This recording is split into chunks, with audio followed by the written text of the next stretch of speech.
अस्सलाम वालेकुम students, I hope आप सब ठीक होंगे। आज हम स्टार्ट करेंगे class 11 KPK book mathematics chapter 4 exercise 4.4 question number 8। Question number 8 start करने से पहले हम लोग पुराना कॉन्सेप्ट रिवाइज कर लेते हैं। वैसे क्वेश्चन नंबर 8 में जो हमारे पास कॉन्सेप्ट यूज़ हो रहा है वो ज्योमेट्रिक मीन है, जो कि पुराने कॉन्सेप्ट से डिफरेंट है, ठीक है। लेकिन हम लोग फिर भी रिवाइज कर लेते हैं, ठीक है। सबसे पहले हम लोगों ने अर्थमेटिक सीक्वेंस को डिस्कस किया था। अर्थमेटिक सीक्वेंस, ठीक है। अर्थमेटिक सीक्वेंस में मैंने आपको एग्जांपल दी थी एक सीक्वेंस के साथ। अगर मेरे पास है सीक्वेंस 1 3 5 अप टू सॉन, मेरे पास ये सीक्वेंस चलता जा रहा है, ठीक है। और मुझे इन डॉट्स में nth टर्म, कोई भी nth टर्म फाइंड करनी है। अब nth टर्म कौन सी टर्म होती है इन डॉट्स में बच्चों? आपके पास nth टर्म कोई भी टर्म हो सकती है। वो आपके पास 9th टर्म भी हो सकती है, 100th टर्म भी हो सकती है, 1000 टर्म भी हो सकती है, ठीक है, इन डॉट्स में। तो उस nth टर्म को फाइंड करने के लिए हमारे पास एक जनरल फॉर्मूला है, an is equal to a1 plus n minus 1d, ठीक है।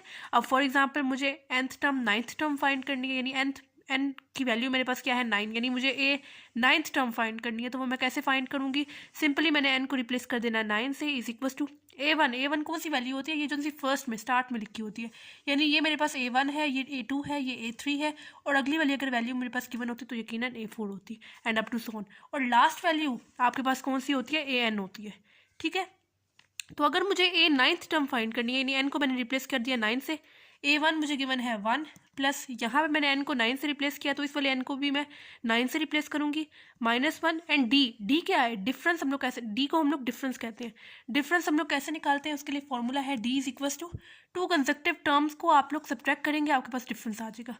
यानी a2 में से प्रीवियस टर्म यानी a1 को सब्ट्रैक्ट करके आपके पास डिफरेंस आएगा, ठीक है। यानी d is equal to a2 मेरे पास क्या है 3 माइनस a1 मेरे पास क्या है 1, 3 माइनस 2 मेरे पास क्या आ जाएगा 2, यानी डिफरेंस यहाँ पे आप लोग पुट करेंगे, ये हो जाएगा a9 is equal to 1 plus ये हो जाएगा 8 and 2। a9 is equal to 1 plus 8 multiply 2 मेरे पास क्या हो जाएगा 16 हो जाएगा, एंड 16 प्लस 1 मेरे पास a 9th टर्म क्या आ गई 17 आ गई, ठीक हो गया।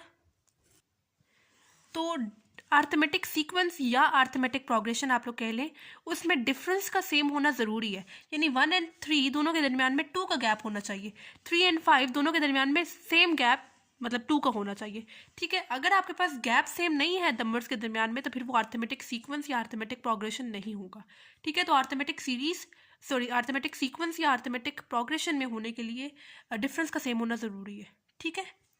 उसके बाद हम लोगों ने उसी एक्सरसाइज 4.2 में अर्थमेटिक मीन को डिस्कस किया था, ठीक है। अर्थमेटिक मीन का फॉर्मूला है हमारे पास a plus B divided by 2, ठीक है। अच्छा, उस एक्सरसाइज में हम लोगों ने अर्थमेटिक मीन को डिस्कस किया था। अभी जो हम लोग क्वेश्चन करने जा रहे हैं वो ज्योमेट्रिक मीन का है, और एक्सरसाइज 4.6 में आप लोग हार्मोनिक मीन को पढ़ेंगे, ठीक है। तो तीनों मीन्स बहुत इंपॉर्टेंट है, तीनों मीन्स के क्वेश्चन आते हैं, ठीक है। तो आप लोगों ने इन तीनों मीन्स की अच्छे से प्रैक्टिस करनी है। उसके बाद एक्सरसाइज 4.3 में हम लोगों ने अर्थमेटिक सीरीज़ को डिस्कस किया था, ठीक है। अर्थमेटिक सीरीज़ में आप लोगों ने 2 फॉर्मूलाज पढ़े थे। एक पढ़ा था SN is equal to n/2 a1 plus an, और दूसरा फॉर्मूला पढ़ा था SN is equal to n/2 2a1 plus n minus 1d। ये क्या है फॉर्मूला, हम लोगों ने कैसे बनाया, ठीक है। जैसे मैंने आपको अर्थमेटिक सीक्वेंस ऊपर बताया, बिल्कुल वैसे ही अर्थमेटिक सीरीज़ होता है। बस ऊपर सीक्वेंस में आपके पास कोमा मतलब नंबर्स के दरमियान में लग रहा होता है, जबकि सीरीज़ में आपके पास प्लस का साइन लग रहा होता है। अगर मैं इसी सीक्वेंस को ले लूँ सीरीज़ में, वो कैसे आएगा 1 plus 3 plus 5 plus up to so on, मेरे पास आगे नंबर्स चलते जा रहे हैं, ठीक है। सीरीज़ में भी वही काम है जो सीक्वेंस में है, सिर्फ यहाँ पे प्लस का साइन आ जाएगा, और इसमें भी वही काम है। डिफरेंस हम लोग कैसे निकालेंगे, डी कैसे निकालेंगे? ये a1 है, ये a2 है, ये a3 है। a2 में से प्रीवियस टर्म यानी a1 को सब्ट्रैक्ट करके, यानी 3 माइनस 1 मेरे पास क्या आ जाएगा 2 आ जाएगा। इसमें भी अर्थमेटिक सीरीज़ में भी डिफरेंस का सेम होना ज़रूरी है, ठीक है। अगर आपके पास डिफरेंस सेम नहीं है तो फिर वो अर्थमेटिक सीरीज़ में नहीं होगा, ठीक है। तो उनका सम फाइंड करने के लिए, इन सीरीज़ का सम फाइंड करने के लिए हमारे पास 2 फॉर्मूलाज हैं, ठीक है। पहला वाला फॉर्मूला हम लोग कब यूज़ करते हैं? जब हमारे पास फर्स्ट टर्म यानी a1 टर्म कौन सी होती है? फर्स्ट टर्म होती है। और मैंने आपको बताया था कि an टर्म कौन सी होती है? Last term. अगर मेरे पास for example last term given है 100, तो ये मेरे पास कौन सी टर्म होगी? an टर्म होगी। तो जब मेरे पास first term and last term given होगी तब मैं ये वाला फॉर्मूला यूज़ करूँगी। लेकिन अगर मेरे पास सिर्फ फर्स्ट टर्म गिवन है तो फिर मैं ये वाला फॉर्मूला यूज़ करूँगी, यानी इस वाले फॉर्मूले में लास्ट टर्म नहीं यूज़ हो रही। इस वजह से अगर मेरे पास लास्ट टर्म नहीं यूज़ हो रही होगी फिर मैं ये वाला फॉर्मूला यूज़ करूँगी, ठीक हो गया। तो arithmetic sequence and arithmetic series में डिफरेंस का सेम होना ज़रूरी है, ठीक है। उसके बाद एक्सरसाइज 4.4 में हम लोगों ने ज्योमेट्रिक सीक्वेंस को डिस्कस किया था, ठीक है। अब ज्योमेट्रिक सीक्वेंस क्या है, मैं आपको एक सीक्वेंस के साथ एग्जांपल दे रही हूँ। अगर मेरे पास सीक्वेंस है 3, 6, 12, 24 अप टू सॉन, मेरे पास आगे सीक्वेंस चलता जा रहा है, तो बिल्कुल उसी तरह ये मेरे पास A1 टर्म होगी, ये A2 टर्म होगी, ये A3 टर्म होगी, ये A4 टर्म होगी, और अगर आगे भी मेरे पास कोई टर्म गिवन होगी तो वो यकीनन A5 होगी एंड अप टू सॉन, ठीक है। तो जैसे आपके पास अर्थमेटिक सीक्वेंस में एंड अर्थमेटिक सीरीज में क्या चीज़ मैटर करती है, डिफरेंस, यानी डिफरेंस का सेम होना इनमें मैटर करता है। डिफरेंस अगर सेम नहीं है तो फिर वो अर्थमेटिक सीरीज में या अर्थमेटिक सीक्वेंस में नहीं होगा। लेकिन ज्योमेट्रिक सीक्वेंस में डिफरेंस मैटर नहीं करता, इसमें क्या चीज़ मैटर करती है, इसमें रेशियो मैटर करती है। अगर रेशियो सेम आ रही है तो फिर वो ज्योमेट्रिक सीक्वेंस में है, अगर रेशियो सेम नहीं आ रही तो फिर वो ज्योमेट्रिक सीक्वेंस में नहीं है। अब रेशियो हम लोग कैसे निकालते हैं, रेशियो हम लोग निकालते हैं A2 में से प्रीवियस टर्म यानी A1 को डिवाइड करके मेरे पास रेशियो आएगी, और रेशियो आपके पास सब नंबर्स की सेम आनी चाहिए, ठीक है। अगर देखें मैं A2 को चूज़ कर रही हूँ यानी A2 बाई A1 ले रही हूँ, तो A2 की क्या वैल्यू है 6 डिवाइडेड बाई A1 मेरे पास क्या है 3 है, 3 1 एंड 3 2 6, यानी रेशियो मेरे पास क्या आ गई है 2 आ रही है। अब आगे वालों के साथ भी देख लेते हैं क्या उनकी भी रेशियो सेम आ रही है कि नहीं आ रही। तो अगर मैं यहाँ पे A3 को चूज़ कर रही हूँ यानी A3 में से प्रीवियस टर्म को डिवाइड कर रही हूँ, इसके साथ देख लेते हैं क्या रेशियो सेम आ रही है कि नहीं आ रही। A3 मेरे पास क्या है 12 है डिवाइडेड बाई A2 मेरे पास क्या है 6 है, 6 1 एंड 6 2 12, यानी यहाँ पे भी मेरे पास रेशियो का आंसर क्या आ रहा है 2 आ रहा है, यानी रेशियो मेरे पास सेम आ रही है, तो फिर वो ज्योमेट्रिक सीक्वेंस में है। अगर आपके पास रेशियो सेम नहीं आ रही होती, फॉर एग्जांपल यहाँ पे 2 आ रहा होता, यहाँ पे 3 आ रहा होता, फिर वो ज्योमेट्रिक सीक्वेंस में ना होता, ठीक है। तो ज्योमेट्रिक सीक्वेंस में आपके पास क्या चीज़ मैटर करती है, रेशियो मैटर करती है, ठीक है। रेशियो का सेम होना ज़रूरी है। उसी तरह हम लोगों ने इसके लिए एक जनरल फार्मूला पढ़ा है ज्योमेट्रिक सीक्वेंस के लिए कि AN is equals to first term यानी A1 R मतलब रेशियो, ठीक है, N-1, यानी यहाँ पे आपके पास जो भी नंबर होगा ना उसमें से आप लोगों ने सिंपली -1 कर देना। रेशियो में आपके पास उससे एक नंबर कम होगा। अगर फॉर एग्जांपल मेरे पास यहाँ पे N की जगह यूज़ हो रहा है नंबर 10, ठीक है, तो A1 आपके पास एज इट इज़ आ जाएगा। R की वैल्यू इस नंबर से एक नंबर कम होगी, यानी यहाँ पे अगर 10 यूज़ हो रहा है तो मेरे पास यहाँ पे क्या आएगा 9 आएगा। या फिर आप लोग ऐसे कर लें A10 is equals to A1 R, इस n को भी आप लोग इस वाले मतलब जहाँ पे मैंने n को रिप्लेस कर दिया 10 से, तो यहाँ पे भी जो n यूज़ हो रहा है उसकी जगह भी मैं 10 लिखूंगी -1, तो A1 R 10 -1 मेरे पास क्या आ जाएगा 9 आ जाएगा। या इस तरह से याद रख लें इस फॉर्मूले से, या इस तरह याद रखें कि अगर यहाँ पे 10 है तो उससे एक नंबर कम मेरे पास रेशियो में होगा। अगर यहाँ पे 10 है तो यहाँ पे 9 होगा, अगर यहाँ पे 11 है तो यहाँ पे 10 होगा, अगर यहाँ पे 9 है तो यहाँ पे 8 होगा, यानी इधर जो नंबर होगा उस रेशियो में आपके पास उससे एक नंबर कम होगा, यानी -1 होगा, ठीक है। तो ये आपके पास जनरल फार्मूला है ज्योमेट्रिक सीक्वेंस का, ठीक हो गया। तो उसके बाद इस क्वेश्चन में हमारे पास जो क्वेश्चन नंबर 8 है हमारे पास, ठीक है, इसमें हमारे पास यूज़ हो रहा है ज्योमेट्रिक मीन, ठीक है। अब ज्योमेट्रिक मीन क्या है, ज्योमेट्रिक मीन का फॉर्मूला है हमारे पास ±√AB, ठीक है, ±√AB, ये आपके पास ज्योमेट्रिक मीन का फॉर्मूला है, ठीक है। अभी हम लोग क्वेश्चंस को सॉल्व करते हैं। क्वेश्चन नंबर 9 हमारे पास है, इंपॉर्टेंट भी है, उसमें हम लोग इंसर्ट करेंगे ज्योमेट्रिक मीन को 2 नंबर्स के दरमियान में, तो फिर आप लोगों को मज़ीद अच्छे से समझ में आ जाएगा, ठीक है। अब है हमारे पास question number 8, find the geometric mean of the following. First part दिया हुआ है 3.14 एंड 2.71, ठीक है। ज्योमेट्रिक मीन का अभी मैंने आपको पीछे फॉर्मूला बताया है, क्या है ±√AB, ठीक है। जो आपके पास फर्स्ट वैल्यू गिवन है 3.14, ये हमारे पास A वैल्यू है, एंड जो दूसरी वैल्यू है 2.71, ये हमारे पास है B वैल्यू, ठीक है। सिंपल हम लोगों ने फॉर्मूले में वैल्यू पुट करनी है। Geometric mean is equals to ±√A वाली वैल्यू यानी 3.14, ब्रैकेट लगाते हुए B वाली वैल्यू यानी 2.71। सिंपल कैलकुलेटर का काम है, आप लोगों ने इनको मल्टीप्लाई करना है और आपके पास सिंपल आंसर आ जाएगा। 3.14 मल्टीप्लाई 2.71 आपके पास क्या आता है, ये आता है आपके पास 8.509, ठीक है। Geometric mean is equals to ±√8.509 मेरे पास क्या आता है, मेरे पास आता है 2.917, यानी यहाँ से मेरे पास दो आंसर निकल रहे हैं ज्योमेट्रिक मीन के। एक दफ़ा निकल रहा है +2.917 और एक दफ़ा निकल रहा है -2.917, क्योंकि यहाँ पे देखिए दो साइंस लगे हुए हैं, एक दफ़ा प्लस है एक दफ़ा माइनस है, तो हमारे पास दो सोल्यूशन यहाँ से निकल रहे हैं, ठीक हो गया। एंड ये हमारे पास फर्स्ट पार्ट सॉल्व हो गया। सेकेंड पार्ट है -6 एंड -216। इसमें भी हमें इसका ज्योमेट्रिक मीन निकालना है। ज्योमेट्रिक मीन का फॉर्मूला आपके सामने लिखा हुआ है। क्या है? Geometric mean is equal to ±√AB। पहली वैल्यू आपके पास A है एंड सेकेंड वैल्यू आपके पास B है, यानी geometric mean is equal to ±√A वाली वैल्यू यानी -6, B वाली वैल्यू यानी -216। ठीक है, geometric mean is equal to ±√, simple इनको मल्टीप्लाई करना है। -6 मल्टीप्लाई -216 मेरे पास क्या आता है? मेरे पास आता है इसका आंसर 1296। ठीक हो गया। Geometric mean is equal to ±√1296 मेरे पास क्या आता है? 36। यानी यहाँ से मेरे पास ज्योमेट्रिक मीन के दो सोल्यूशंस निकल रहे हैं, एक दफ़ा +36 और एक दफ़ा निकल रहा है -36। ठीक हो गया। थर्ड पार्ट है x + y and x - y। इसका भी हमें ज्योमेट्रिक मीन निकालना है। ज्योमेट्रिक मीन का फॉर्मूला है ±√AB। पहली वैल्यू हमारे पास a है एंड सेकंड वैल्यू हमारे पास b है। ये पूरा a है, ठीक है ना। x + y पूरा a है एंड x - y पूरा b है। फॉर्मूले में सिंपल वैल्यू पुट करेंगे। Geometric mean is equal to ±√। a वाली वैल्यू क्या है? x + y। b वाली वैल्यू क्या है? x - y। पुट कर दी। Geometric mean is equal to ±√। यहाँ पे हमारे पास फॉर्मूला यूज हो रहा है। कौन सा फॉर्मूला यूज हो रहा है? a + b a - b which is equal to a² - b²। ठीक है, आप इसको a + b लेट कर ले, इसको a - b लेट कर ले। किस चीज़ के इक्वल होगा? a² - b², यानी a वाली वैल्यू यानी x² माइनस b वाली वैल्यू यानी y²। ठीक हो गया। तो ये आ गया आपके पास थर्ड पार्ट का सोल्यूशन। इससे आगे हम लोग इसको सॉल्व नहीं कर सकते क्योंकि ऊपर ब्रैकेट लगी हुई है। बस यहाँ तक काफ़ी है। ठीक है। अच्छा, फोर्थ पार्ट है √2 + 3 एंड √2 - 3। ठीक है, ज्योमेट्रिक मीन इसका भी फाइंड करना है। ज्योमेट्रिक मीन का फॉर्मूला है ±√AB। ये वाली वैल्यू पूरी a वाली वैल्यू है एंड ये पूरी मेरे पास b वाली वैल्यू है। ठीक है, ज्योमेट्रिक मीन का फॉर्मूला आपके सामने लिखा हुआ है, इज इक्वल टू ±√।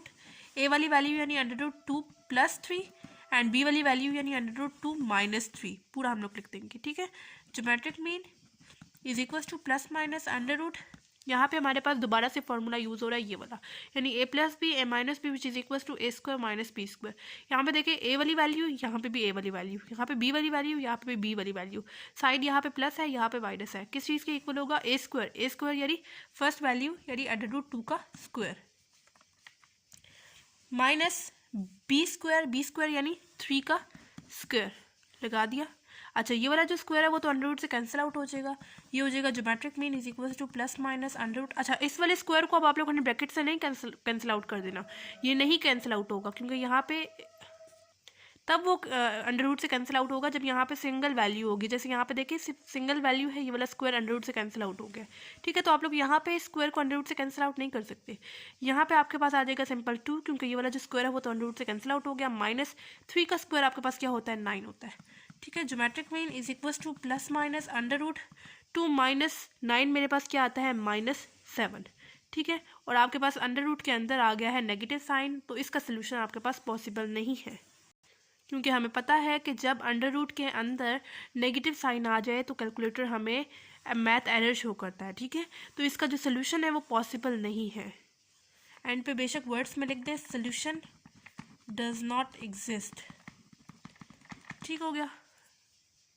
अच्छा, क्वेश्चन नंबर 9 है, यहाँ से असल क्वेश्चन आपका स्टार्ट होता है। ठीक है, क्वेश्चन नंबर 9 है आपके पास, insert 5 geometric mean between 5/9 and 41/2।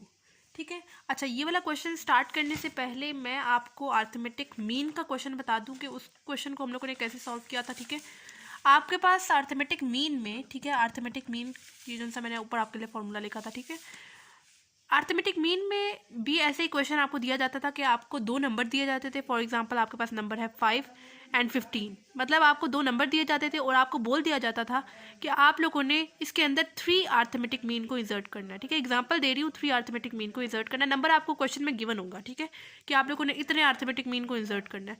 2 number भी दिए हुए कि 5 एंड 15, इनके अंदर आप लोगों ने 3 अर्थमेटिक मीन को इंसर्ट करना है।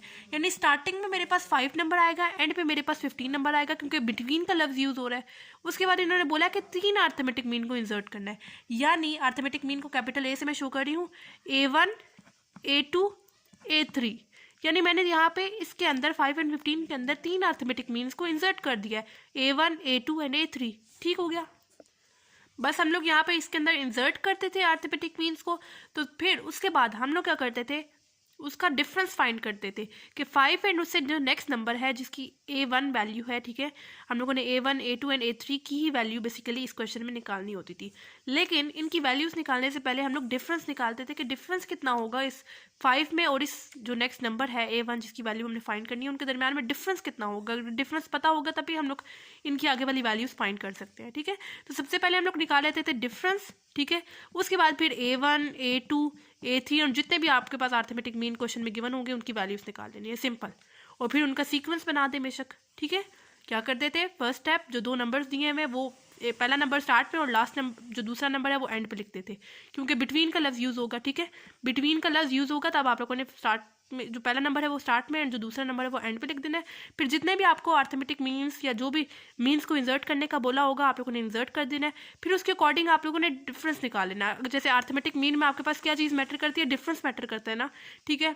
तो आप लोगों ने इसका डिफरेंस निकाल लेना है। उसके बाद फिर बाद में A1 A2 एंड A3 जितनी भी वैल्यूज़ हैं उनकी वैल्यूज़, जितने भी आपके पास मीन्स हैं उनकी वैल्यूज़ निकालते हुए उनका बेशक एंड पे सीक्वेंस बना दें, ठीक हो गया। बिल्कुल वही काम हम लोगों ने इस क्वेश्चन में भी करना है, क्वेश्चन नंबर 9 में। लेकिन यहाँ पे आपके पास क्या चीज़ है, ज्योमेट्रिक मीन है। और आपको मैंने स्टार्ट में ही बताया था कि ज्योमेट्रिक सीक्वेंस में आपके पास क्या चीज़ मैटर करती है, रेशियो मैटर करती है, डिफरेंस नहीं मैटर करता, इधर रेशियो मैटर करती है, ठीक है। तो जो चीज़ हम लोगों ने यहाँ पे अर्थमेटिक मीन में डिफरेंस पहले निकाला था ना, तो ज्योमेट्रिक मीन में हम लोगों ने क्या चीज़ पहले निकालनी है, रेशियो पहले निकालनी है, ठीक है। तो जो 2 नंबर्स हमें पहले दिए हुए हैं पहले हम लोग उसको पहला नंबर स्टार्ट में एंड जो दूसरा नंबर है उसको एंड पे लिख देंगे, क्योंकि हमारे पास बिटवीन का लफ्ज यूज हो रहा है, ठीक है। तो पहला नंबर मेरे पास क्या है 3, पहला नंबर है 3 5/9 एंड दूसरा नंबर है मेरे पास 41/2। और इसके अंदर हम लोगों ने कितने ज्योमेट्रिक मीन को इंसर्ट करना है वो भी हमें दिए में 5, यानी G1 G2 G3 G4 and G5, 5 geometric means को इन 2 नंबर्स के दरमियान में मैंने इंसर्ट कर दिया, ठीक है। 2 नंबर्स मुझे गिवन थे, पहला नंबर स्टार्ट पे लिखा, दूसरा नंबर एंड पे लिखा, क्योंकि बिटवीन का लफ्ज यूज हो रहा था। उनके अंदर हम लोगों ने 5 ज्योमेट्रिक मीन्स को इंसर्ट कर दिया। ज्योमेट्रिक मीन को मैंने कैपिटल G से शो कर दिया, ठीक है। तो अब मैं इसको देखूं तो ये मेरे पास फर्स्ट वैल्यू है, तो उस लिहाज से ये मेरे पास A1 टर्म होगी। ये दूसरी वैल्यू है तो उस लिहाज से ये A2 टर्म होगी, ये A3 होगी, ये A4 होगी, ये A5 होगी, ये A6 होगी एंड ये मेरे पास A7 होगी, ठीक है। मतलब मेरे पास ये फर्स्ट टर्म आ रही है ना, 3 5/9 मेरे पास फर्स्ट टर्म आ रही है, ये A2 मतलब सेकेंड टर्म, ये A3 थर्ड टर्म, 4 5 6 7 टर्म आ रही है, ठीक है। तो मैंने जैसे आपको बताया कि हमें इन G1 से लेकर G5 तक इनकी वैल्यूज़ फाइंड करनी है, ठीक है। तो इनकी वैल्यूज़ फाइंड करने से पहले सबसे पहले मुझे इनकी रेशो निकालनी पड़ेगी कि इनकी रेशो कितनी है, ठीक है। तभी मैं G1 से लेकर G5 तक इनकी वैल्यूज़ निकाल सकती हूँ और फिर एंड पे इनका सीक्वेंस बना सकती हूँ, ठीक है। तो सबसे पहले मुझे इनकी रेशो चेक करनी पड़ेगी। तो रेशो हम लोग कैसे निकालेंगे, रेशो का मैंने आपको जनरल फार्मूला बताया था, सॉरी ज्योमेट्रिक सीक्वेंस का मैंने आपको जनरल फार्मूला बताया था, AN = A1 R n-1। इस n में आपके पास जो वैल्यू होगी रेशो में आपके पास उस वाली वैल्यू से एक नंबर कम होगा, ठीक है। अब मैंने आपको बताया था AN कौन सी टर्म होती है, हमारे पास लास्ट टर्म होती है। अब यहाँ पे लास्ट टर्म कौन सी यूज हो रही है, A7 टर्म यूज हो रही है, इस वजह से मैं n को रिप्लेस कर दूंगी यहाँ पे 7 से, = A1 हमारे पास कौन सी टर्म है जो फर्स्ट में यूज हो रही है, यानी 3 5/9। पहले हम लोग इसको कन्वर्ट कर लेंगे, लेकिन आप लोगों ने इसको कैलकुलेटर यूज़ करते हुए कन्वर्ट नहीं करना। अगर आप लोग कैलकुलेटर यूज़ करते हुए इसको कन्वर्ट करेंगे तो आपको वो कैलकुलेटर मल्टीप्लाई करके इसको आंसर देगा, ठीक है। तो आप लोग जैसे बचपन से करते हुए आ रहे हैं, यानी जब भी होल नंबर में कोई वैल्यू होती है तो ये वाली जो वैल्यू है डिनोमिनेटर की वैल्यू वो इसके साथ मल्टीप्लाई होती है, उसके बाद जो इनका आंसर आता है वो ऊपर वाली वैल्यू के साथ ऐड होता है, ठीक है, एंड डिवाइडेड बाय सिंपल वही वाली डिनोमिनेटर की वैल्यू, यानी 9 3s are 27, 27 + 5 मेरे पास क्या आएगा 32, यानी 32/9 मेरे पास A1 का आंसर आ गया। तो मैंने A1 की जगह ये वाली वैल्यू नहीं लिखनी, मैंने इसको कन्वर्ट करके उसके वैल्यू लिखनी है, यानी 32/9। उसके बाद आगे वाला क्या है R, यानी रेशो मुझे निकालनी है। N, यहाँ पे मैंने n को किस चीज़ से रिप्लेस किया था, फॉर्मूला में देखें n को मैंने किस चीज़ से रिप्लेस किया था 7 से, तो इस वाले n की जगह मैं क्या लिखूंगी 7 लिखूंगी, आगे वाला -1 मेरे पास एज इट इज आ जाएगा। A7 की वैल्यू मुझे पता है, मुझे गिवन थी 41/2, लेकिन इसको भी हम लोग पहले कन्वर्ट कर लेंगे, डिनोमिनेटर की वैल्यू को इसके साथ मल्टीप्लाई करेंगे, उसके बाद इनका जो आंसर आएगा उसको इस वाली वैल्यू यानी नोमिनेटर की वैल्यू के साथ ऐड कर देंगे, यानी 2 मल्टीप्लाई 40 मेरे पास क्या आता है 80, एंड 80 प्लस 1 मेरे पास क्या आ जाएगा 81 डिवाइडेड बाई 2। यानी इस A7 की जगह मैं लिख सकती हूँ 81/2, क्योंकि मैंने इसको कन्वर्ट कर दिया, जो कि मेरे पास क्या आंसर आ रहा है इसका 81/2।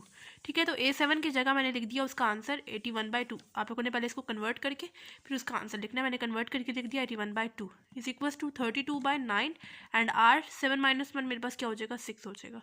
ठीक है, अब यहाँ पे देखिए 32/9 मल्टीप्लाई हो रहा है R के साथ, जब दूसरी तरफ जाएगा लेफ्ट तरफ जाएगा तो क्या हो जाएगा डिवाइड हो जाएगा। यानी यहाँ पे मल्टीप्लाई हो रहा है, दूसरा जाएगा तो डिवाइड होगा। कैसे डिवाइड होगा, मतलब ये 2 के साथ मल्टीप्लाई आके होगा ना। ठीक है, ऐसे इज इक्वल्स टू R6। ये समझ आई ना मैंने कैसे किया है। 32/9 यहाँ पे R के साथ मल्टीप्लाई हो रहा है, जब दूसरी तरफ जाएगा तो वो ऐसे ही बिल्कुल ऐसे ही वो आगे इधर डिवाइड हो जाएगा। डिवाइड हो गया यहाँ पे 2 देखें, जब डिवाइड होगा तो 2 के साथ ऑब्वियस ही बात है मल्टीप्लाई होगा।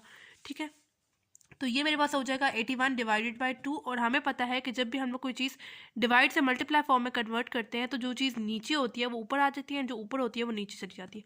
यानी कुछ ऐसे हो जाएगा 9 डिवाइडेड बाई 32। ठीक है, इज इक्वल्स टू R6। या बेशक आप लोग डायरेक्ट कैलकुलेटर से वैल्यू निकाल लें, आपके पास आंसर आ जाएगा। ठीक है, तो मैं आपको समझाने के लिए कह रही हूँ, बता रही हूँ कि 81/2 आपके पास एज इट इज़ था। 32/9 यहाँ पे R के साथ मल्टीप्लाई हो रहा था, जब दूसरे अब गया तो डिवाइड हो गया। डिवाइड हो गया मतलब R2 के साथ ये मल्टीप्लाई होगा। तो हमें पता है जब भी कोई चीज़ मतलब डिवाइड से हम लोग मल्टीप्लाई में कन्वर्ट करते हैं तो जो चीज़ नीचे होती है, देखिए यहाँ पे 9 नीचे है ना, जब डिवाइड से हम लोग उसको मल्टीप्लाई में कन्वर्ट करते हैं तो वो ऊपर आ जाती है, एंड जो ऊपर होती है चीज़ या डिनोमिनेटर में होती है वो डिनोमिनेटर में चली जाती है। ठीक है, अब यहाँ पे आप लोग सामने सामने से इसको मल्टीप्लाई कर दें। 81 × 9 मेरे पास क्या आता है 729 डिवाइडेड बाई 2 × 32 64 आता है। ठीक है, इज इक्वल्स टू R⁻6। अब मैंने कुछ ऐसे नंबर्स लेने हैं कि मेरे पास उनकी पावर 6 आए और 6 आपस में, इसकी पावर 6 और इसकी पावर 6 कैंसिल आउट हो जाए। मतलब अगर मेरे पास R की पावर स्क्वायर होता ना, लगा होता R के ऊपर स्क्वायर लगा होता, तो मैं क्या करती, मैं लिखती taking under root on both side. ठीक है, ताकि ये जो उनसे स्क्वायर है वो तो अंडर रूट से कैंसिल आउट हो जाता। ठीक है, और उसी तरह अगर मेरे पास R की पावर होती 3 तो मैं लिखती taking cube root on both side. ठीक है, ताकि ये वाला जो क्यूब है ना वो इस क्यूब रूट से कैंसिल आउट हो जाए। ठीक है, ये वाला जो क्यूब है वो इस क्यूब रूट से कैंसिल आउट हो जाए। लेकिन यहाँ पे मेरे पास हो रहा है 6 यूज़, पावर के ऊपर क्या यूज़ हो रहा है 6 यूज़ हो रहा है। ठीक है, तो अगर आपके पास साइंटिफिक कैलकुलेटर है तो उसमें तो आप लोग कर सकते हैं, मतलब उसमें आप लोगों ने सिंपल शिफ्ट और उस बटन को प्रेस करना है अंडर रूट वाले, और यहाँ पे वैल्यू आप लोगों ने 6 पुट कर देनी है और सिंपल इसका आंसर आपके पास आ जाना है। ठीक है, और दूसरा तरीका ये है कि पेपर में आप लोग इसका एलसीएम एक साइड पे ले लें। ठीक है, तो ऐसे में मेरे पास आ रहे हैं नंबर्स 3/2, इनकी पावर मेरे पास आ रही है 6। ठीक है, तो ये वाला जो पावर 6 है वो इस पावर 6 के साथ कैंसिल आउट हो जाएंगी। ठीक है, तो मेरे पास R का क्या आंसर आता है 3/2। ठीक हो गया, यानी रेशो मेरे पास क्या आ रही है 3/2 आ रही है। ठीक है, अभी तक मैंने क्या किया, मुझे 2 नंबर्स दिए हुए थे क्वेश्चन में ही, उन्होंने बोला हुआ था कि 5 ज्योमेट्रिक मीन्स को आप लोगों ने इसके अंदर इंसर्ट करना है। इंसर्ट कर दिया, उसके बाद क्या करते थे, उसके बाद हम लोग उसका डिफरेंस या रेशो निकालते थे। यहाँ पे चूंकि मेरे पास ज्योमेट्रिक मीन का क्वेश्चन है, इस वजह से मैं यहाँ पे रेशो निकालूंगी। रेशो कैसे निकालूंगी, मेरे पास जनरल फॉर्मूला सामने लिखा हुआ है, AN = A1 Rn - 1। AN मैंने आपको बताया था कौन सी टर्म होती है, लास्ट टर्म होती है। लास्ट टर्म मेरे पास यहाँ पे कौन सी यूज़ हो रही है, A7 टर्म। तो N को मैंने यहाँ पे रिप्लेस कर दिया 7 से, A1 टर्म मुझे उसको कन्वर्ट करके लिख दिया 32/9। N को यहाँ पे जब 7 से रिप्लेस किया है तो इस वाले N को भी मैं 7 से रिप्लेस करूंगी। 7 - 1 मेरे पास हो गया 6। A7 की वैल्यू मैंने उसको भी कन्वर्ट करके मेरे पास आंसर आ गया 81/2। यहाँ पे देखिए 32/9 डिवाइड मल्टीप्लाई हो रहा है, जब दूसरी तरफ जाएगा तो डिवाइड हो जाएगा। आपको पता है डिवाइड से कोई चीज़ मल्टीप्लाई में जाती है तो जो चीज़ नीचे होती है वो ऊपर आ जाती है, एंड जो चीज़ ऊपर होती है वो नीचे चली जाती है। सिंपल आप लोगों ने इसको मल्टीप्लाई कर देना है, मल्टीप्लाई करके आपके पास 729/64 आ जाना है। ठीक है, फिर आप लोगों ने इसका साइड पे एलसीएम ले लेना है, या आप लोगों ने डायरेक्ट कैलकुलेटर से इसकी वैल्यू निकालनी है। कोई ऐसी वैल्यू लेनी है कि जिसकी पावर आपके पास 6 आए। तो ऊपर मेरे पास 3 वैल्यू आ रही थी और नीचे मेरे पास 2 वैल्यू आ रही थी जिसकी पावर मेरे पास 6 आ रही थी। ठीक है, तो 6 आपस में कैंसिल आउट होकर मेरे पास R का आंसर क्या आ गया 3/2। ठीक हो गया, अब हमारे पास रेशो भी आ गई। अब बारी आती है इन 5 वैल्यूज़ की, मतलब इनकी वैल्यूज़ निकालने की, G1 G2 G3 G4 and G5 की। ठीक है, तो वो भी हम लोग बिल्कुल इसी फॉर्मूले के थ्रू निकाल लेते हैं। ठीक है, कैसे निकालेंगे, ये वैल्यूज निकालने के आपके पास दो तरीके हैं। एक तो आप लोग इस वाले फॉर्मूले में वैल्यू पुट करें, यानी n को पहले यहाँ पे रिप्लेस करें 2 के साथ, तो ये आपके पास हो जाएगा a2, फिर एंड पे आप लोगों ने a2 को रिप्लेस कर देना g1 से, क्योंकि आपको g1 की वैल्यू चाहिए, a2 की तो वैल्यू नहीं ना चाहिए। तो बाद में एंड पे आप लोगों के पास जब a2 का आंसर आ जाएगा तो एंड पे आप लोगों ने a2 को रिप्लेस कर देना g1 से। एक तरीका ये है। और दूसरा मेथड ये है कि आपको पता है आपके पास रेशियो कैसे निकलती है, a2 में से प्रीवियस टर्म यानी a1 को डिवाइड करके। तो a2 की वैल्यू आपको निकालनी है ना, a1 की वैल्यू आपको पता है, क्वेश्चन में गिवन है, और अभी आप लोगों ने निकाला, पुट करेंगे, आपके पास a2 की वैल्यू आ जाएगी, a2 को फिर आप लोग रिप्लेस कर देंगे g1 से। ठीक है, दूसरा ये आसान तरीका है। तो हम लोग दोनों से करके देख लेते हैं ताकि हमें दोनों तरीके पता हों कैसे दोनों तरीकों के साथ सॉल्व कर सकते हैं। तो पहला तरीका क्या है, general formula an is equal to a1 r n-1। ठीक है, एन को मैं क्या लिखूंगी, इस बार मैं एन को रिप्लेस कर रही हूँ किस चीज़ से, 2 से, क्योंकि मुझे g1 की वैल्यू चाहिए। तो मैं क्या कर रही हूँ, एन को रिप्लेस कर रही हूँ यहाँ पे 2 से। a1 टर्म मुझे क्या गिवन है 3, 5/9, इसको मैंने कन्वर्ट किया था तो मेरे पास क्या आ रहा था 32/9 आ रहा था। ठीक है, तो मैं यहाँ पे अब a1 की जगह लिख रही हूँ 32/9, r अभी हम लोगों ने निकाला है 3/2, n यहाँ पे जब n को 2 से रिप्लेस किया तो इस वाले n को भी 2 से रिप्लेस करूँगी, 2 - 1 हो जाएगा। a2 इज इक्वल टू ये हो जाएगा 32/9, 3/2, 2 - 1 मेरे पास हो जाएगा 1। ठीक है, अब यहाँ पे आप लोग बेशक a2 की जगह लिख दें g1। ठीक है, क्योंकि हमें g1 की वैल्यू चाहिए, a2 की तो वैल्यू नहीं चाहिए, तो इस वजह से हम लोग a2 को रिप्लेस कर देंगे g1 से। तो 32/9 मल्टीप्लाई 3/2 आपके पास क्या आता है 16/3, यानी g1 का आंसर आपके पास क्या आ गया 16/3 आ गया। तो जैसे हम लोगों ने g1 की वैल्यू निकाली है, बिल्कुल वैसे ही g2, g3, g4 and g5 की वैल्यू निकालेंगे। ठीक है, वही अब दूसरा वाला मेथड यूज़ कर लेते हैं ताकि आपको दोनों तरीके से सॉल्व करना आ जाए। ठीक है, दूसरा मेथड ये है, यानी r इज इक्वल टू, यहाँ पे अब मैं a2 नहीं लूँगी क्योंकि अब मुझे उससे नेक्स्ट वैल्यू यानी a3 को मैं लूँगी। ठीक है, तो हम लोग ऐसे भी तो लेते हैं ना रेशियो को, यानी a3 में से प्रीवियस टर्म यानी a2 को डिवाइड करके मेरे पास रेशियो आती है। ठीक है, तो मुझे यहाँ पे अब चूँकि g2 की वैल्यू फाइंड करनी है, इस वजह से मैंने यहाँ पे a3 लिखा है। ठीक है, क्योंकि हमें पता है a3 में से प्रीवियस टर्म को डिवाइड करते हैं तो हमारे पास रेशियो आती है। r is equal to a3 की जगह मैं क्या लिख सकती हूँ g2। ठीक है, क्योंकि मुझे g2 की वैल्यू चाहिए, a3 की तो वैल्यू नहीं ना चाहिए, डिवाइडेड बाय a2। अभी आप लोगों ने पीछे उसकी वैल्यू निकाली है, a2 यानी g1 की वैल्यू क्या आ रही थी 16/3, पुट कर दे। कॉमन रेशियो भी अभी आप लोगों ने पीछे निकाली है जो कि क्या आ रही थी 3/2 is equal to g2 divided by 16/3। 16/3 यहाँ पे डिवाइड हो रहा है, जब दूसरी तरफ जाएगा तो क्या हो जाएगा मल्टीप्लाई हो जाएगा, ये हो जाएगा आपके पास 16/3 is equal to g2 simple. ठीक है, तो g2 का आपके पास आंसर क्या आ रहा है 3/2 मल्टीप्लाई 16/3 आपके पास क्या आता है 8, यानी g2 का आपके पास आंसर क्या आ गया 8 आ गया। ठीक है, तो मुझे तो ज़्यादा आसान ये वाला मेथड लगा कि इसमें आप लोगों ने सिंपल फार्मूला लिखना है यहाँ पे। ठीक है, जनरल फार्मूला लिखना है, एन को जो भी आपको वैल्यू फाइंड करनी है उससे रिप्लेस कर देना है। ठीक है, और फिर एंड पे आप लोगों ने a4 जो भी वैल्यू है उसका जो ज्योमेट्रिक मीन में जो नंबर बन रहा है उसे रिप्लेस कर देना है।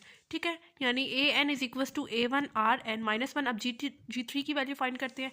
g3 की वैल्यू फाइंड करने के लिए मैं क्या कर रही g3 की वैल्यू फाइंड करने के लिए मैं क्या कर रही हूँ, मैं n को रिप्लेस कर रही हूँ a4 से। ठीक है, तो फिर एंड पे जब मेरे पास a4 का आंसर आ जाएगा तो मैं a4 की जगह लिख दूंगी g3। a1 का आंसर क्या है, अभी हम लोगों ने जो ऊपर कन्वर्ट किया था 32/9 आ रहा था। r की वैल्यू अभी हम लोगों ने पीछे फाइंड किया 3/2। n को यहाँ पे मैंने 4 से जब रिप्लेस किया तो यहाँ पे भी 4 से रिप्लेस करूँगी, 4 - 1। a4 is equal to 32/9 and 3/2, 4 - 1 मेरे पास क्या हो जाएगा 3 हो जाएगा। a4 की जगह मैं क्या लिख सकती हूँ g3, क्योंकि मुझे g3 की वैल्यू फाइंड करनी है, a4 की तो वैल्यू नहीं ना फाइंड करनी। ये हो जाएगा 32/9, 3/2 का क्यूब आपके पास क्या होता है, आपके पास क्या आएगा 27/8। ठीक है, g3 इज इक्वल टू, इनको मल्टीप्लाई कर दें 32/9 मल्टीप्लाई 27/8, g3 का आंसर आपके पास क्या आता है 12 आता है। ठीक है, तो जैसे g1, g2 एंड g3 की वैल्यू निकाली है, बारी आती है g4 एंड g5 की।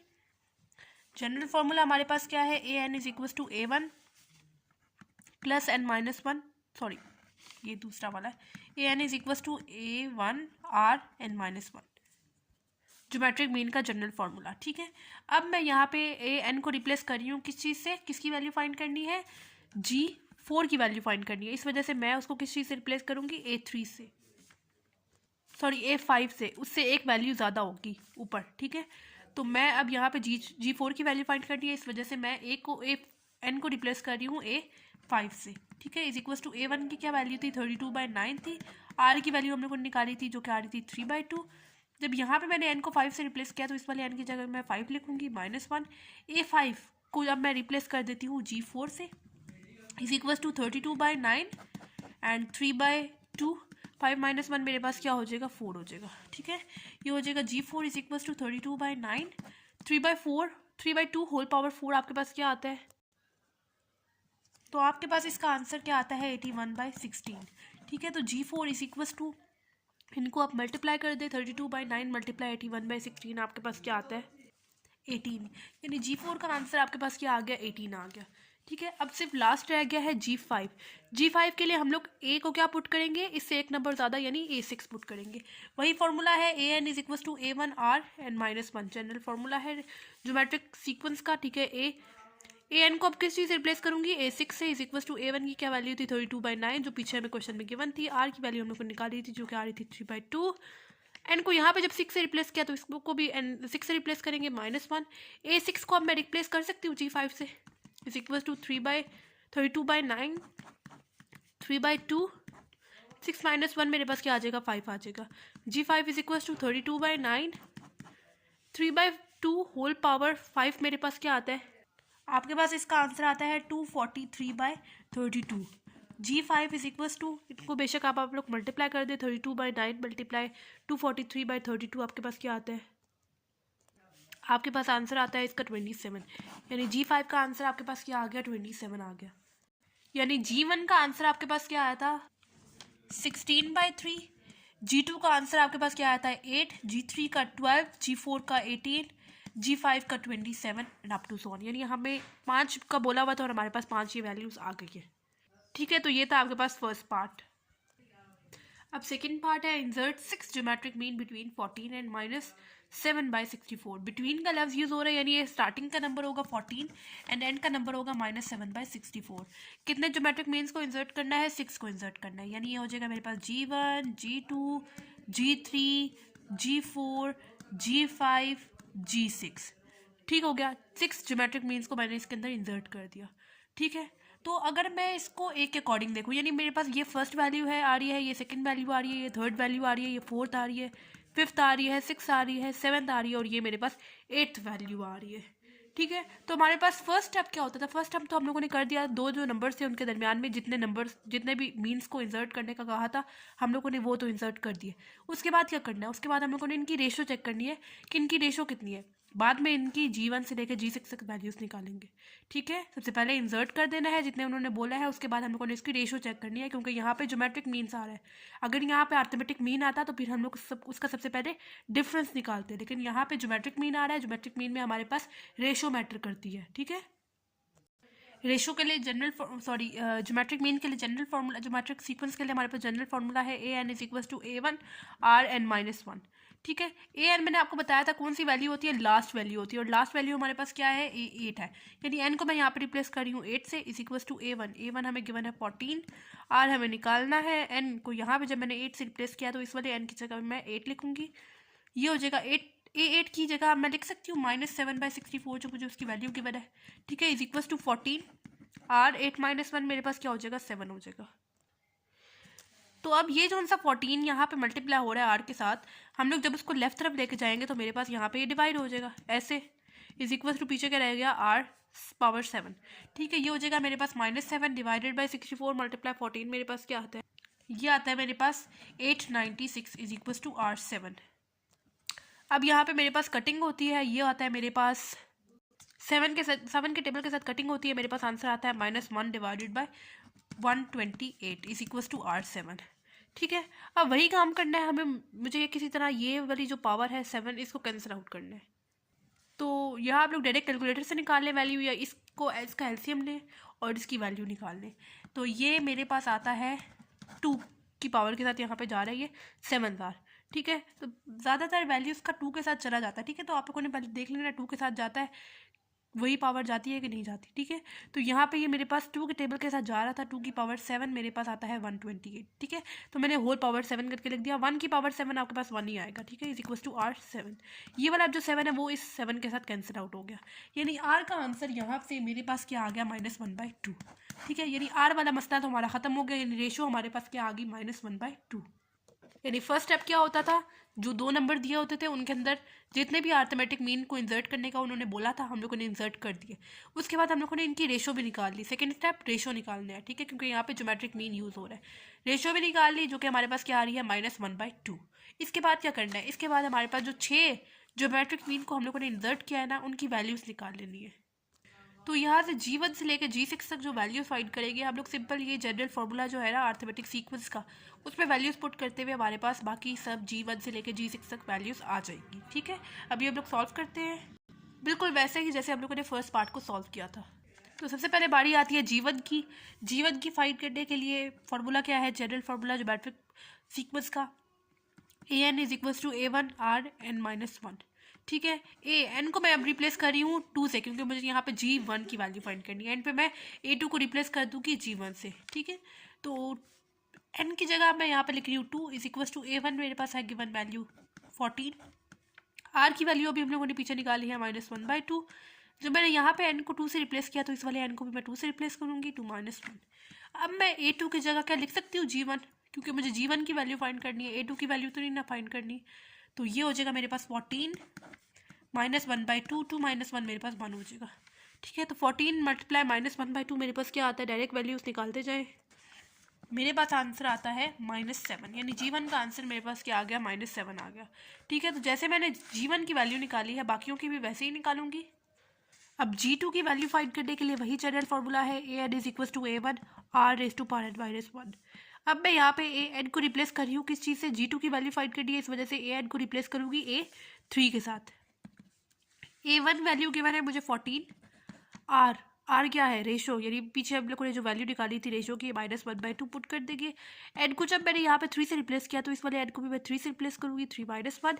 A3 को अब मैं लिख सकती हूँ G2, क्योंकि मुझे G2 की वैल्यू फाइंड करनी है, इज इक्वल टू ये हो जाएगा 14 -1/2, 3 - 1 मेरे पास क्या हो जाएगा, 2 हो जाएगा, ठीक है। G2 is equal to 14 -1/2 whole power 2 आपके पास क्या आ जाएगा, 1/4। मैंने आपको बताया था किसी भी नेगेटिव नंबर की अगर पावर आपके पास इवन हो, इवन कौन से नंबर्स, ऐसे नंबर्स जो 2 के टेबल के साथ, जो 2 के टेबल पे जाते हैं, ठीक है। जैसे 2 है, 2 के टेबल पे ज़्यादा है, इवन नंबर है, तो आपके पास नेगेटिव साइन जो है वो इवन के केस में ख़त्म हो जाएगा, ठीक है। लेकिन ऑड के केस में आपके पास नेगेटिव साइन रहता है।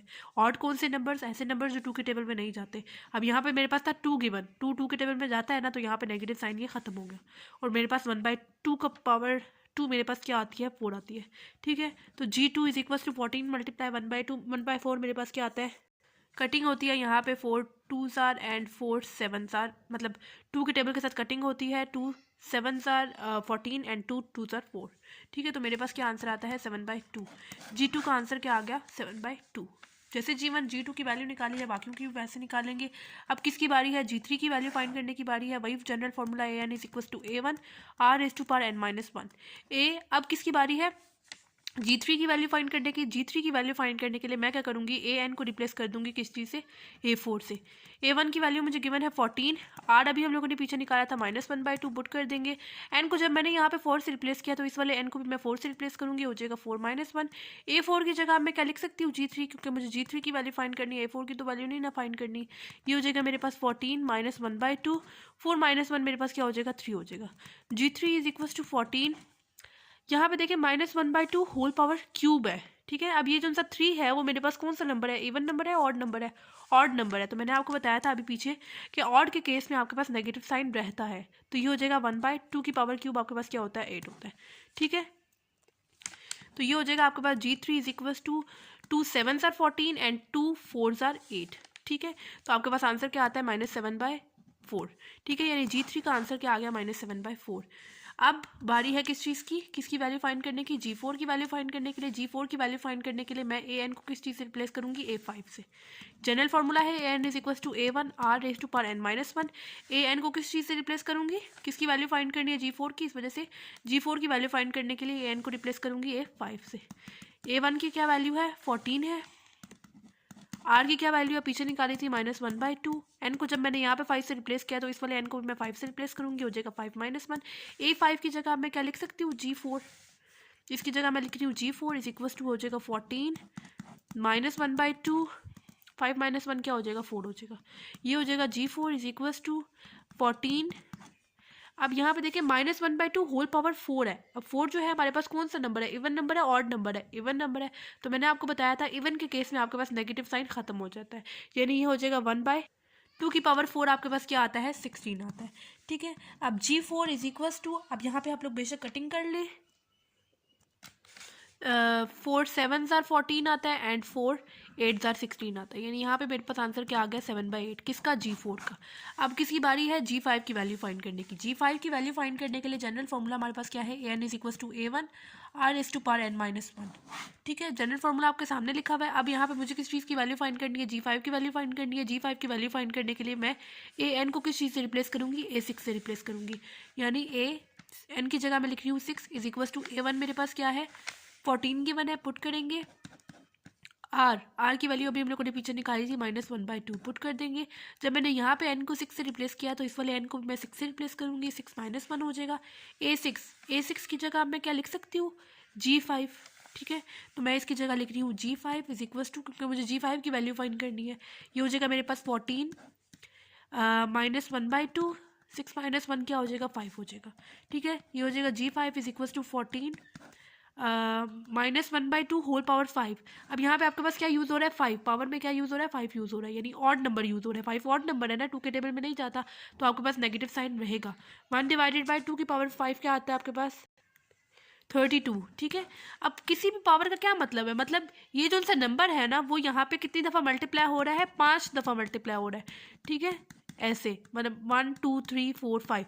पावर का क्या मतलब होता है कि जो नीचे नंबर है ना वो यहाँ पे कितनी दफ़ा मल्टीप्लाई हो रहा है, उतनी ही दफ़ा मल्टीप्लाई हो रहा है जो पावर में नंबर है।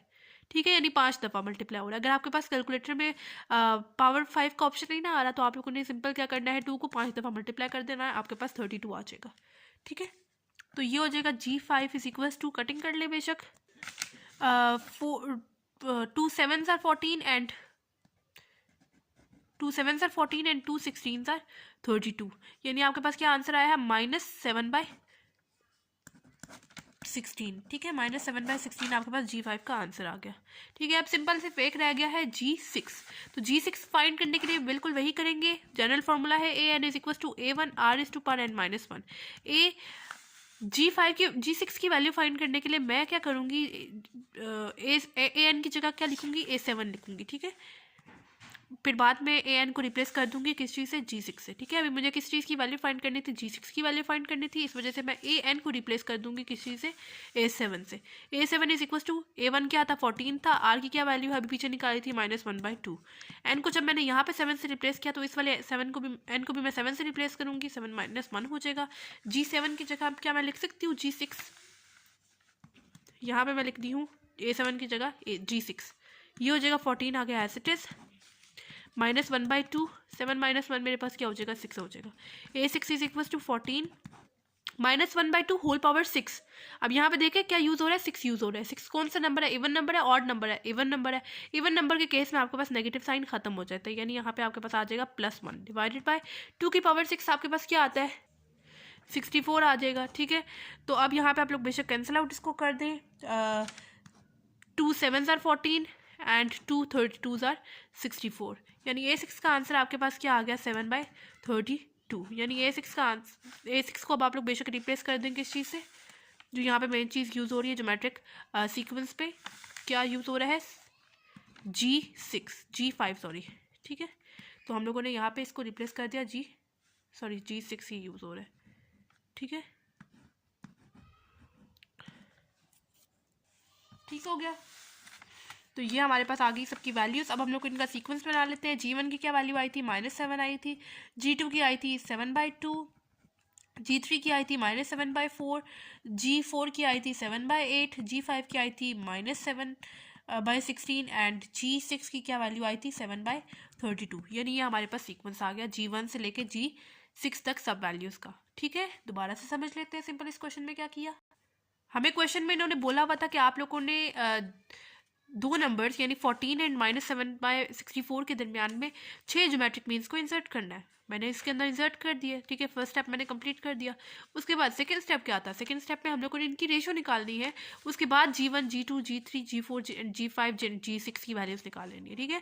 तो जब आपके पास ज्योमेट्रिक मीन का क्वेश्चन आएगा तो आप लोगों ने पहले रेशो निकाल लेनी है। अगर आपके पास अर्थमेटिक मीन का क्वेश्चन आएगा तो आप लोगों ने उसमें पहले क्या निकालना है? डिफरेंस निकालना है, क्योंकि ज्योमेट्रिक मीन में आपके पास रेशो मैटर करती है एंड अर्थमेटिक मीन में आपके पास डिफरेंस मैटर करता है, ठीक है। तो हम लोगों ने पहले रेशो निकाल ली। रेशो निकालने के बाद रेशो का आंसर हमारे पास वैसे क्या आ रहा था? -1/2।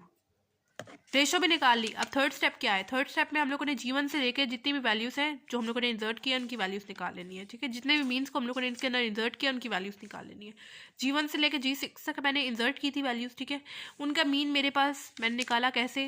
आपके पास जनरल फॉर्मूला आपको पता है, ज्योमेट्रिक मीन का, ज्योमेट्रिक सीक्वेंस का क्या है? AN = A1 R⁻n-1। सिंपल इस फॉर्मूले में वैल्यूज पुट करती जानी है। कैलकुलेटर यूज करते हुए आपके पास सबका आंसर आ जाएगा G1 से लेके G6 तक सबका, ठीक है।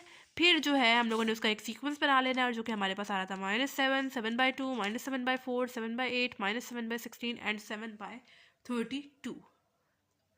तो ये था हमारे पास एक्सरसाइज 4.4 का question number 8 and 9। I hope आप लोगों को सही से समझ आ गया होगा। अगर फिर भी कोई कन्फ्यूजन हो या कोई भी क्वेश्चन समझ नहीं आ रहा हो तो आप लोग मुझसे कमेंट बॉक्स में पूछ सकते हैं। इसके अलावा आप लोगों ने मुझे ये भी बताना है कि आपको मेरी वीडियोस कैसी लग रही हैं, क्या ये हेल्पफुल है या नहीं है, और आपने मेरे चैनल को सब्सक्राइब भी करना है ताकि मेरी सारी वीडियोज़ आपके तक टाइमली पहुँच जाए, और अपने फ्रेंड्स वगैरह के साथ भी शेयर करें ताकि उनका भी फ़ायदा हो जाए। तो मिलते हैं नेक्स्ट वीडियो में, तब तक के लिए अल्लाह हाफिज़।